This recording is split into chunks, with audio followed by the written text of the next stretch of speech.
Hi, uh, this is Janet Fitch, and it is noon on Wednesday, Pacific, 3 p.m. Eastern, and that means it is Writing Wednesday, where I answer your writing questions, questions of all sorts, um, craft questions, you know, overall questions, existential questions, um, writer's life. It is good to be here. And if you have questions today, put them in the chat. And if you have questions for me in between times, uh, write to me through my website, janetfitchwrites.com, and I can do a Writing Wednesday answering your question. So today we do have a topic. Hi, Wendy. Hi, Amy. Good to see you. Um, We do have a topic today from Barbara. So, Barbara, if you have made it, um, this is your question.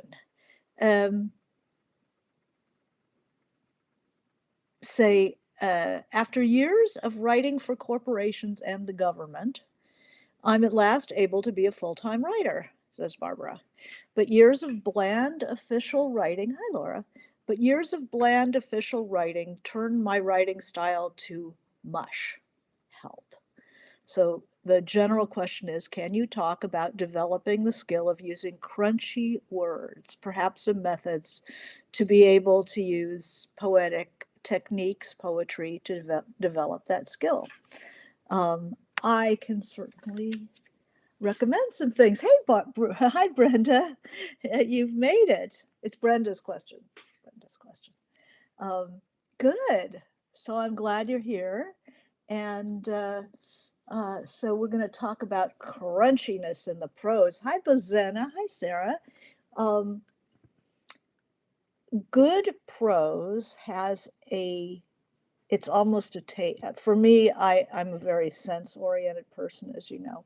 And for me, it's almost a taste. I can feel a texture. I can feel it in my mouth. When I read something bland, it's like oatmeal, or cream of wheat. There's no corners, there's no crunch. Whereas a really good, um, lively prose has a texture. It has a physical sensation in the mouth. I think poets are more aware of this than fiction writers or memoirists, but we all of us laborers in words, in language, need to be aware that there is texture to language, that it exists beyond the meaning as you're scanning with your eyes and you're developing a meaning in your head of a picture of what's being created. There's also a thingness about the words that in an era of an oral culture, I think they were more aware of it when there were bards and so on, when things had to be learned by ear. Um, we were a lot more aware of this, being eye people and being trained in many cases not to subvocalize. If you want to get any reading speed, it's very difficult to be sounding things out in your head. Um, but in creating language, um, even from the eye, when you read something that has a texture, has a crunchiness in particular, but sometimes there's a silkiness to the language. It doesn't have to be necessarily, I think of it as crunchiness, but some people develop a sound, cadences, the way the alliterations and assonances, which are repetitions of sounds. So alliteration, repetition of consonants, and assonance is just repetitions of vowel sounds. Um, so there's an echoiness that pulls things together in the prose. Um, you take it in even if you're not sounding it out in your head, but as you're writing, it's important um, to read your stuff out loud and hear it. and see if there's any shapes. Is it fun to say? Um, does it feel good in the mouth? Are there crunchy corners? It's uh, um, the way, so that's what we're going to talk about, is developing a crunchier prose style, um, which doesn't mean you have to go overboard with it, but just the awareness alone will infuse your work. And what I do is, uh, hi, Hallie. Hi, GP. Hi, Marie. It's nice to see you guys. Um, what I like to do is to read poetry out loud. Uh, I did not start with any awareness that this was a thing, although I was sensitive to it when I read it. I love those authors who really could make some sounds on the page. But I was not aware of it as a created thing and something to notice in particular until I started writing. And my prose was pretty average and had to start. I worked with a poet who had become a fiction writer, and you read aloud and you read slowly as if your prose was poetry. And then you could really see, oh, there's no music here, there's no crunch, there's no snap, crackle, and pop to the language. And you start seeing when other people can do it. It's like, oh, wow, didn't even know that that was a thing. And that's when I start. Does it snap, crackle, and pop like Rice Krispies? GB says, yeah, exactly. So I thought we'd talk about this today. So Brenda, your question is very wonderful. Um, there are certain writers who are particularly good at this, and I wanted to give you some examples of what I mean by crunchiness. I think one of my favorite writers for crunchiness in the prose is Rachel Kushner, who wrote a book called The Flamethrower. She has a new one called Creation Lake. She has one called The Mars Room, and her first one is Telex to Cuba, and it all has this quality. But these are examples from Flamethrowers, which was my introduction to her prose, and it is so crunchy. So think of crunch as the certain consonants, the K's and the T's, and um, it has a kind of explosive, poppy, cornery. You can feel corners, like eating granola versus eating oatmeal. You know. So here's some crunchiness for you. These are like little excerpts from the Flamethrowers. And think about, I'm going to hit the consonants hard so you can hear what I'm talking about. He'd parked his motorcycle, left his Caracano rifle fastened to the rear rack. You like that alliteration? To the rear rack, and was working, right? You get another alliteration. To free the headlight, twisting to loosen the lamp nestle from its socket. Socket is a great word. Listen to those corners. It resisted. He was tugging on its anchoring wires when a man darted from behind a row of poplars, unmistakably German, in the green and yellow uniform, and helmetless like a rugby player sent into battle. So I hope you can hear, I'm normally not doing that, right? But just so you can hear the crunchiness of the prose.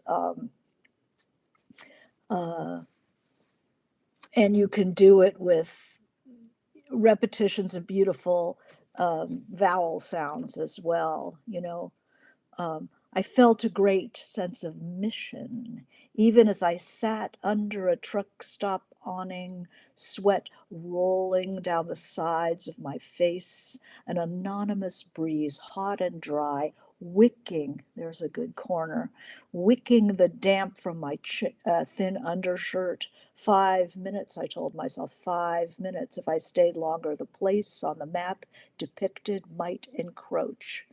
You know, there's great verbs, jigging. Listen to this. They were seated in low slung cockpits made of sparkling molded fiberglass, steering jerkily, pale knuckled, trying to avoid the guardrail reflectors on either side of the road, the fiberglass cockpits jiggling and rocking as the men attempted to steer themselves out of catastrophe, swearing and angrily bopping the steering wheel with the heel of a hand when they burned and crashed. It had been this way at several truck stops now. I can't recommend this book enough for the beautiful, amazing prose. One thing I do with if anybody has taken my sentence class or has ever worked with me, I believe that one should, as you're learning, especially, trying to develop this ear for the crunchiness, is to read poetry for 10 minutes before you write, and then read your own stuff out loud. So if you wrote yesterday, read poetry for a poetry for the ear, not E. E. Cummings, but something with a lot of sound in it. Read that for 10 minutes and then read your stuff. And ask yourself, do I hear any crunch in my prose? So it's a really good way to make a transition from something has that sound, and then you read your own stuff out loud and you go, that's not the strongest word. That is not the most interesting word here. Verbs are usually, you can get a really good verb like jiggling, uh, something that has a lot of corners. It's like getting a better couch. You get a better couch and suddenly, oh, I need to improve that corner of the living room because everything else looks like crap now that I've got a good couch. So improving any part of the sentence will start to improve the whole thing. Um, a GB says Walt Whitman, Leaves of Grass. Yeah, he's terrific. Um, so what I usually use is I use Dylan Thomas, who is such a bard. He comes from that Welsh bardic tradition, and Shakespeare, and Shakespeare would do. But I like Dylan Thomas, and there's a poem that I always use called "The Ballad of the Long-Legged Bait." If you've ever heard that poem, I only use it because it's long. It's a long poem. So if I have a class, everybody can read. So I'm just going to read the first three stanzas and really think about the alliterations, the reuse of consonants, and the assonance is the reuse of vowel sounds and the crunchiness of this. Okay, so he's like Dylan Thomas is like why they do science genetic work on fruit flies. It's not just because fruit flies are cheap, as opposed to working on bears.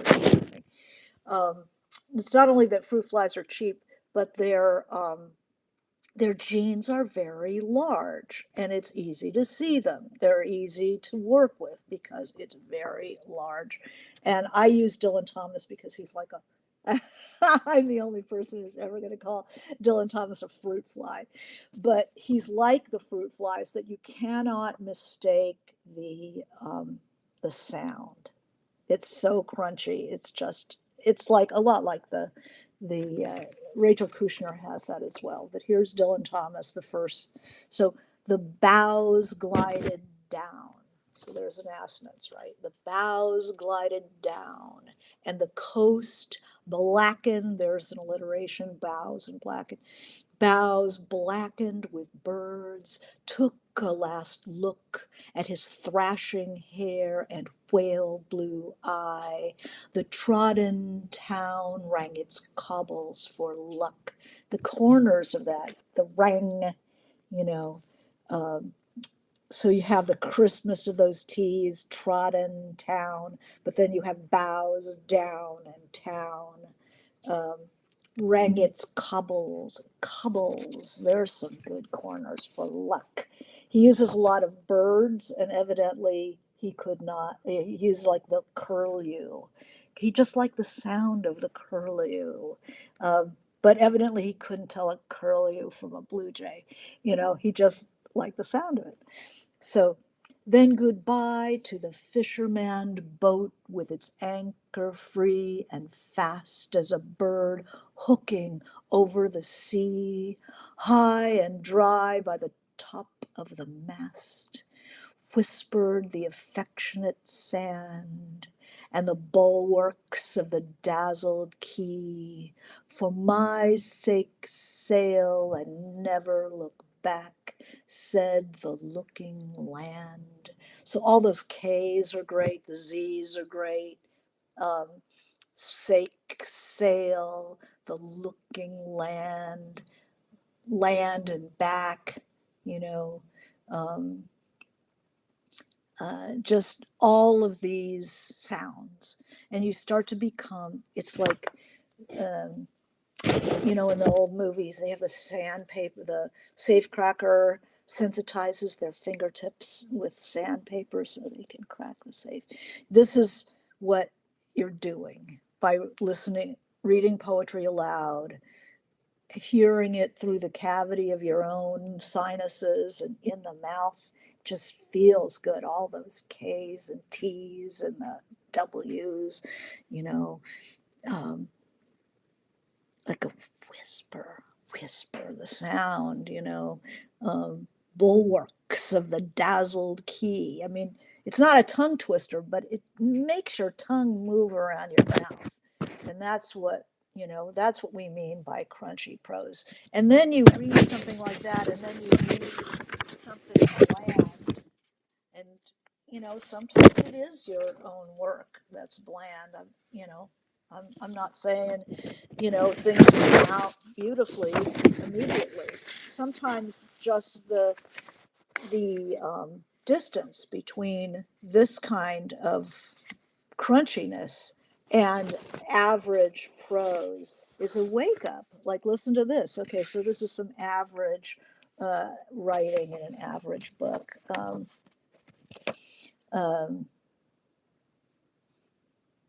As I stood there and looked about the room, I felt what people must feel when they win Oscars. My Lifetime Achievement Award was a room full of drunks singing happy birthday first thing in the morning, making a racket that sounded like an Irish pub at closing time. It was so flat and loud and warped, except the drunks were sober, and they were happy because the girl they sang to had not been shit-faced for one whole year. I looked at Timothy, my partner. Blah. It's bland. It's bland. And when it's your own work, which often it is, I'll read that Dylan Thomas or some other Dylan Thomas, or maybe I'll read a little bit of some other people we'll talk about. And I can hear my own work just going blah, blah, blah, blah, blah. It doesn't have any crunch to it. And when you can hear it, you can do something about it. But first you have to sandpaper the fingertips and be able to recognize it. So GB says, I actually work with a bunch of welders who spent time in the slammer for safe cracking stories at lunchtime and break time. Very fun.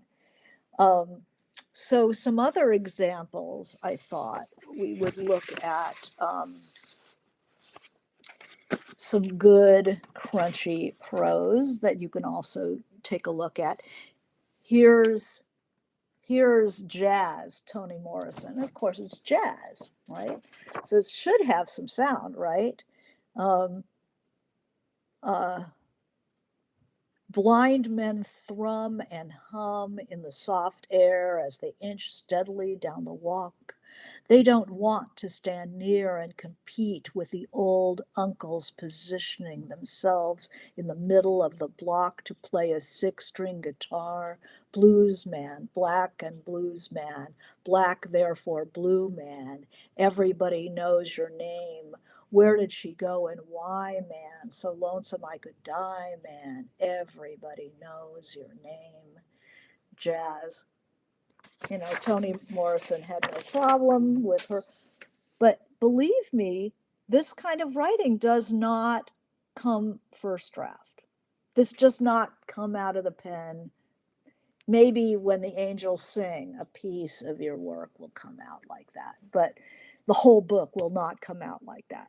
It will come out however it comes out. And then you read it aloud, sensitizing yourself to sound, and then reading it aloud and going, yeah, this needs, oh, that word, I need a better, livelier word for that. And then a livelier word after that. So Brenda says, I feel less intimidated. This isn't so much as a talent for writing crunchy prose, but taking the extra steps of reading poetry and reading your own work out loud as if it were poetry. And this is something that writers should know, is that when your book is published, you're going to do readings of that book. And believe me, you're going to look for the crunchiest parts of that book to read aloud. That the sale of the book after you've sold it to the publisher. But when you go into the bookstores and you read out loud, you will be reading it out loud before an audience. Yes, you. And you've got to have spent some time at least having something that is good orally, something that the writing needs to be interesting to say and interesting to listen to, so the oral environment, AURAL, oral environment, is more and more important in fiction writing. And people, now are listening to audio as much as they're reading on the page. Maybe not quite so much, but definitely audio is a part of it. And the crunchy prose is what, oh, this person really can write. That is interesting to listen to. So I thought to show you other books that I think, are crunchy to the max. Mary Gaitskill's Veronica, cannot recommend it enough. Listen to this. The more withered the reality, the more gigantic and tyrannical the dream. From the dark hole of a bar on a street of sickness and whores, all those S's, huh? Street of sickness and whores, comes a teeming cloud. There's another alliteration, the comes and cloud. Comes a teeming cloud of music, sparkling with warmth and glamour. Sweet dreams of rhythm and magic. Look and listen to those K's, the C's and the K's. Sweet dreams of rhythm and magic. Look in and see the dark, dead blurs slumped on stools. So that's the look from the door into the bar. The dark, dead blurs slumped on stools. The rain is out again, hammering the puddles full of holes, pocking, pocking. What a great word, right? The plosive P, and then there's a K. Pocking the black and silver world with shining darkness. So the S's and the K's are really good there. Cannot recommend her enough. Then you get Faulkner, the master, love him, always love him. Light in August. He's not as crunchy granola crunchy. It can be a little bit more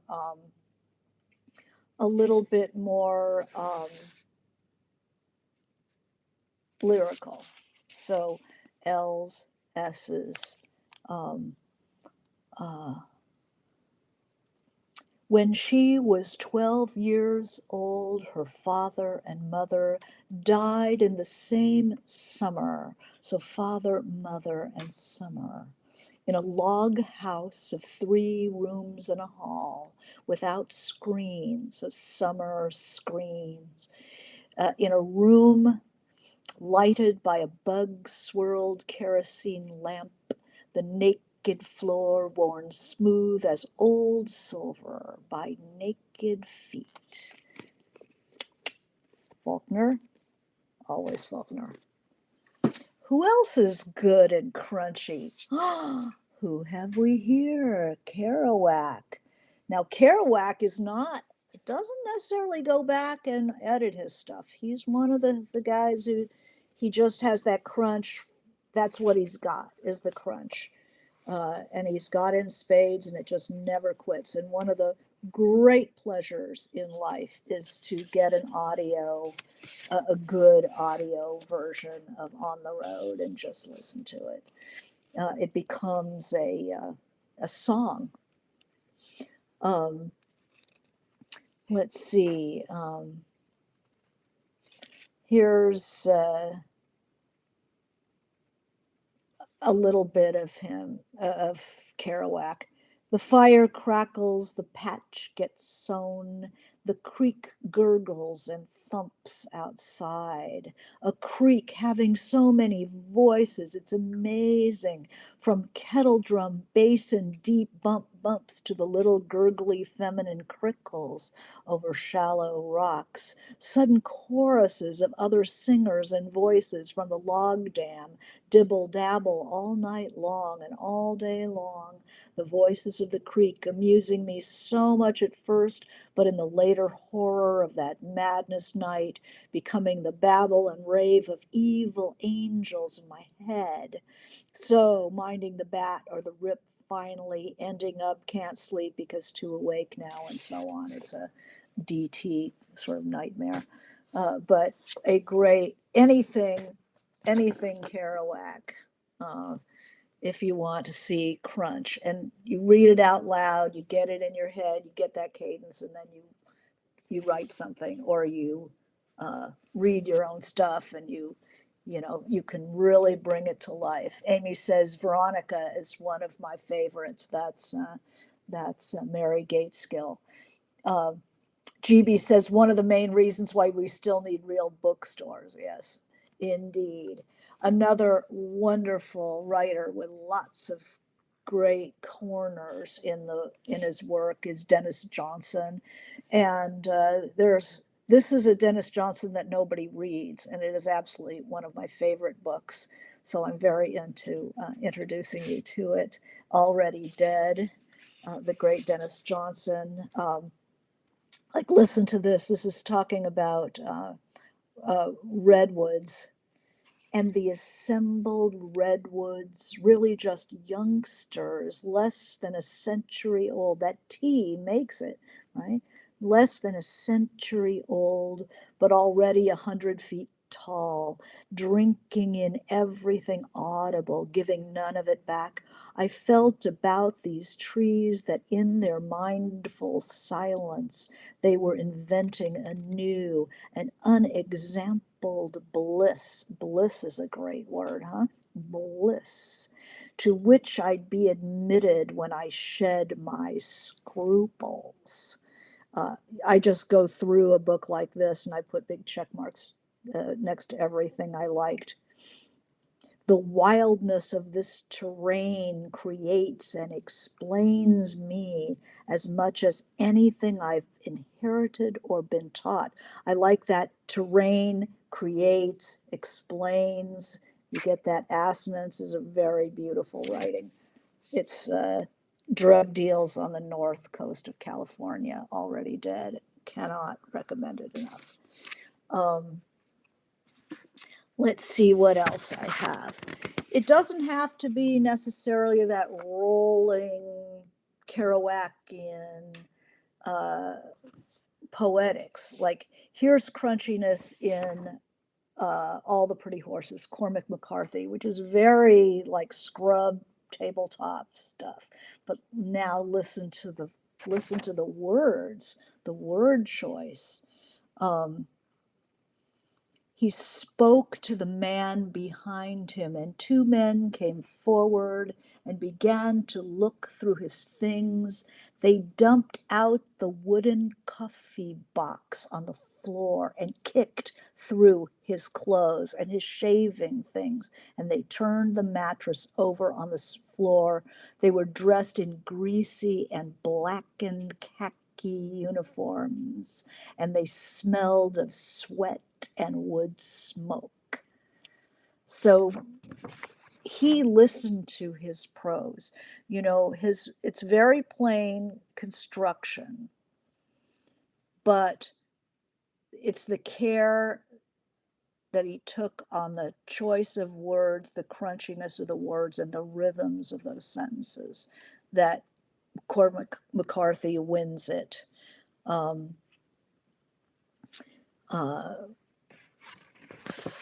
That's all he's got, and that's what he's working with. What else do I have for you?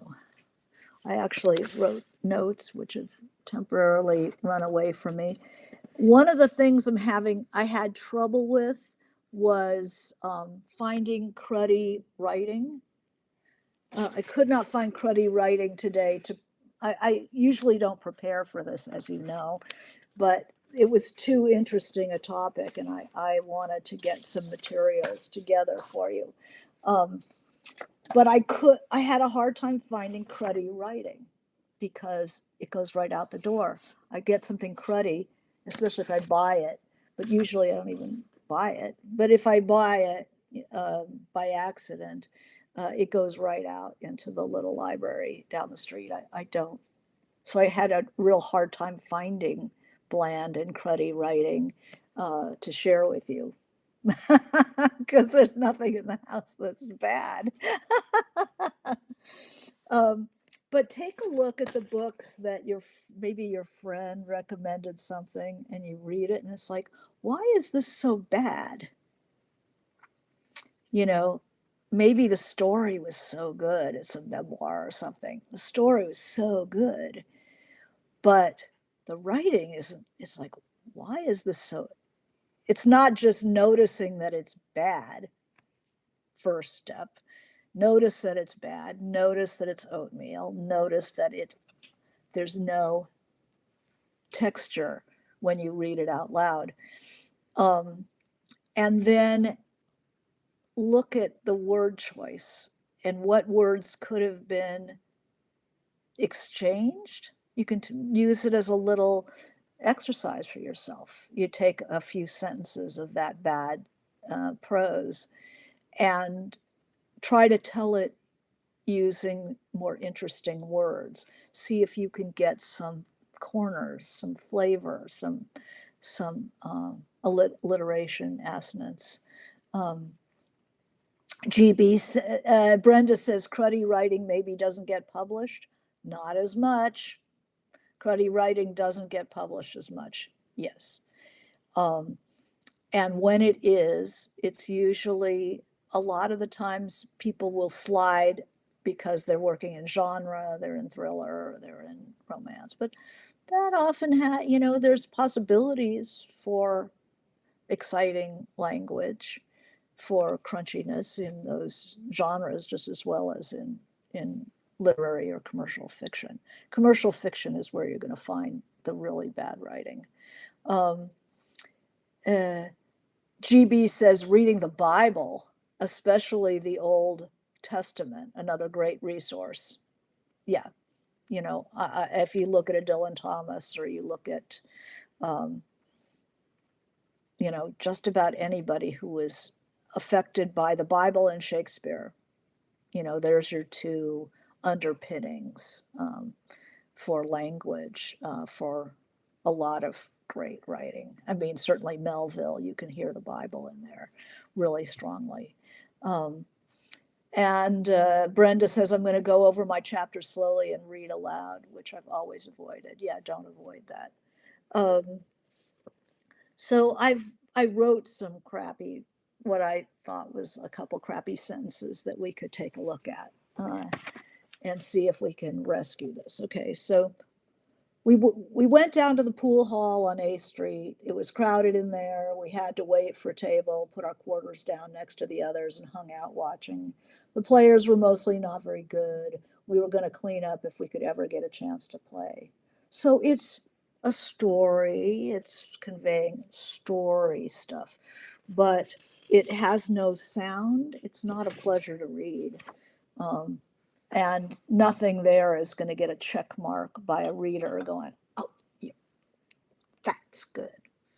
That's good. I mean, I can go through my books and I know what what sentences I liked because I always I put a check mark next to them.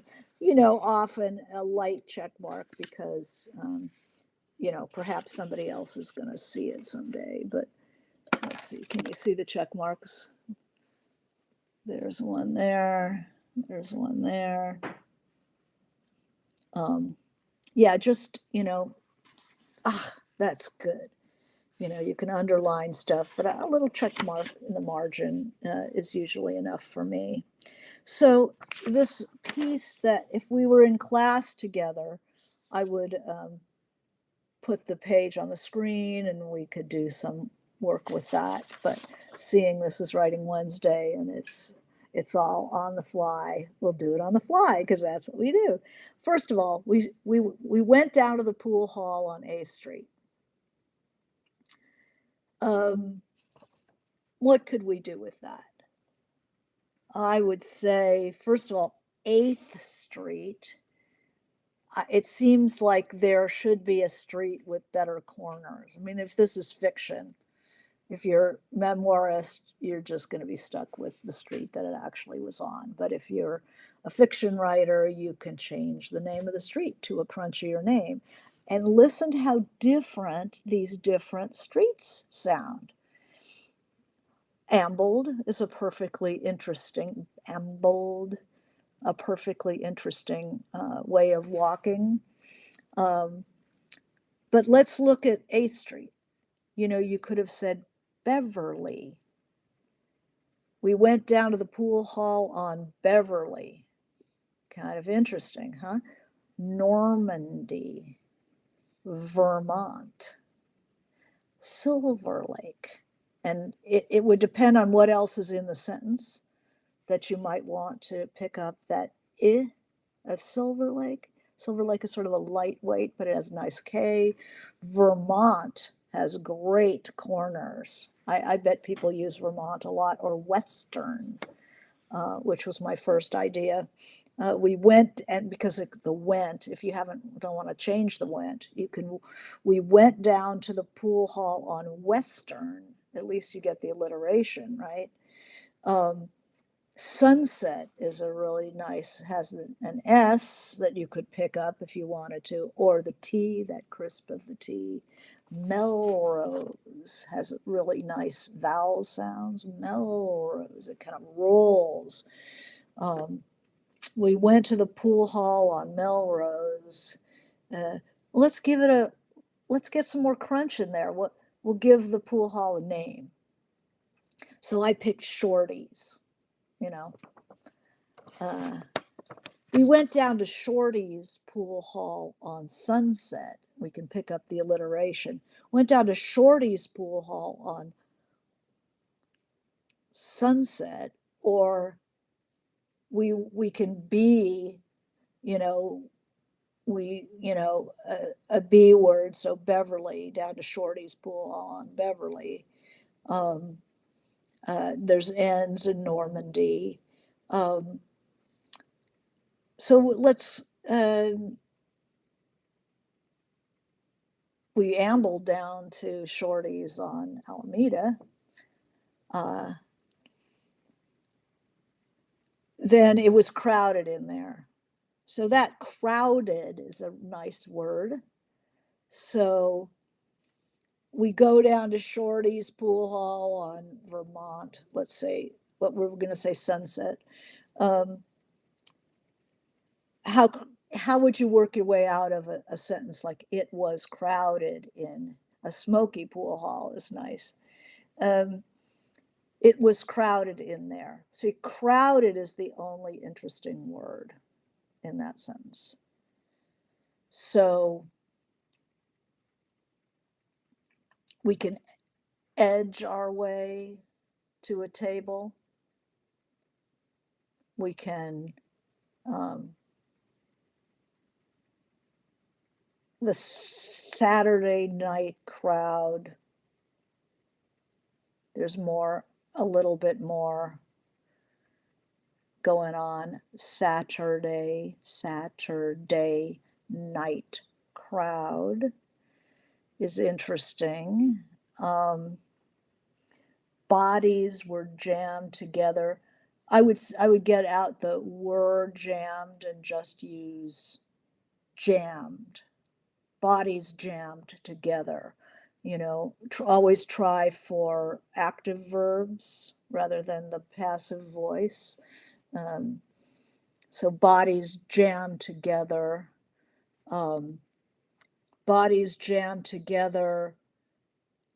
We had to wait for a table is kind of, I don't like the taste of that. Nicotine hung in the air as cigarette.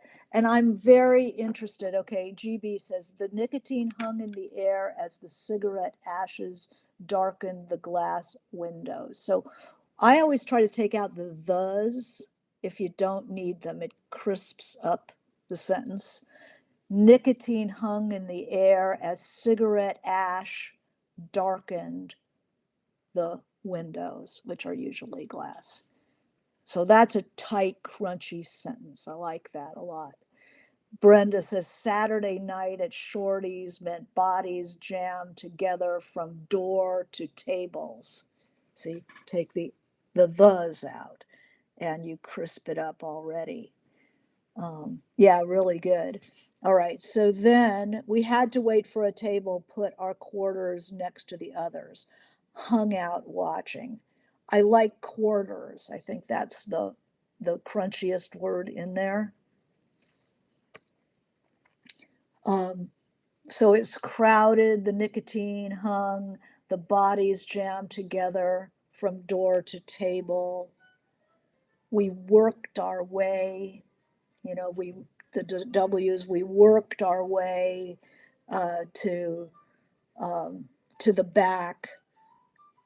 How can we put quarters? Is there a better verb than put that goes with quarters? We, when you put your quarter on the bumper of the table to mark your place, we plunked. There you go. We plunked our quarters down. We plunked our quarters down. That's all you need. You don't have to say next to the others. We plunked our quarters down and waited watching. So then you get your alliteration and you can use your waiting and watching. Now, silver dollars and quarters, stacked quarters is nice. Hi, Hope. Good to see you. Hi, we got Ira. Good to see you. So the players were mostly not very good. Players is a nice word. That's got some corners to it. Players. But how would you say mostly not very good? And get a little more crunch in there, a little more compression. The players stunk. The players were punks. The players stunk. We were gonna clean up. So stunk and up go together. So I would keep in clean up because now we got some crunch going. We were gonna clean up. We would clean up. How can I shorten that? Get rid of the were. We'd clean up. Unless you want the gonna. We'd clean up. We were gonna clean up. is sort of more interesting, huh? Um, if we could get the chance to play. So I cut the ever because nothing's happening with it. Could and chance, well, that doesn't work. Clean up if we could get a chance to play. That's got some crunch to it. Yeah. So it feels like poetry in your, when you read your prose out loud, it should sound not necessarily like poetry, but borrowing some of the assets, borrowing some of the tools of poetry to create a language that is fun to fun to say and interesting to hear. That has that snap, crackle, and pop. So look at your look at your prose, say it out loud, get used to reading out loud, and um, you don't have to go overboard because sometimes people they get kind of word drunk, which is cool. I mean, if you look at Kerouac, that's kind of word drunk. Um, but you want to make sure that all the words you use are used properly. Don't stick words in just because they sound good and they don't quite mean what you want them to mean. Make sure that you're being accurate because you're the writer. You're not just slinging stuff on the wall to see, what sticks. GB says the bar hop pushed the broom aside when we demanded she wipe the table down before we threw the cards on the table. So there's some repetition there. I mean, I would trim that up. Um, she pushed the broom aside. See, that pushed isn't quite what they do, but definitely they set the broom aside. Um, and when we demanded she wipe the table, that's enough, or wipe the table down. Um, but it's loading in the third. She pushed the broom when we demanded, before we threw. It's like two phrases that have that. They both have a preposition in front of them. So I would rethink that a bit. Um, I like the through. I like the wipe.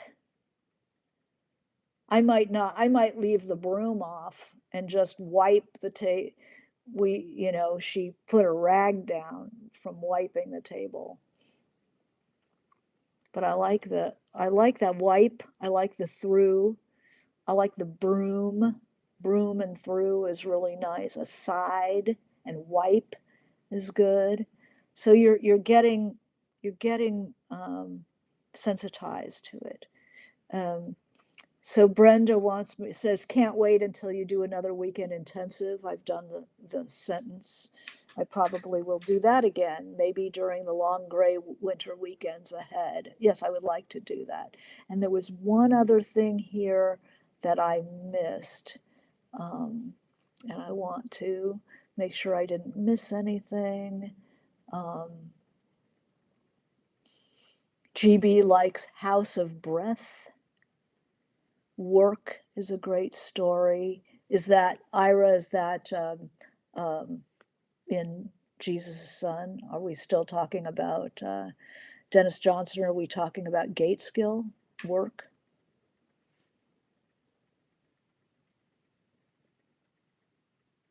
Yeah, I'm really liking these. So anyway, you get the idea of using that, getting that crunchiness into your prose. It's much more memorable. It gives the reader that excitement of the actual writing as well as the story, which I'm sure is wonderful. So thank you very much for coming to Writing Wednesday, and we will see you next week with any luck. But check my Facebook page occasionally. I've got some things there's some medical kind of stuff going on in my house, and I have to be, I might be in and out. So check, make sure to check my Facebook page to see if I've had, or Instagram, if I've had to postpone. But I hope to be here next week. And thank you all for being here. Okie doke. Bye.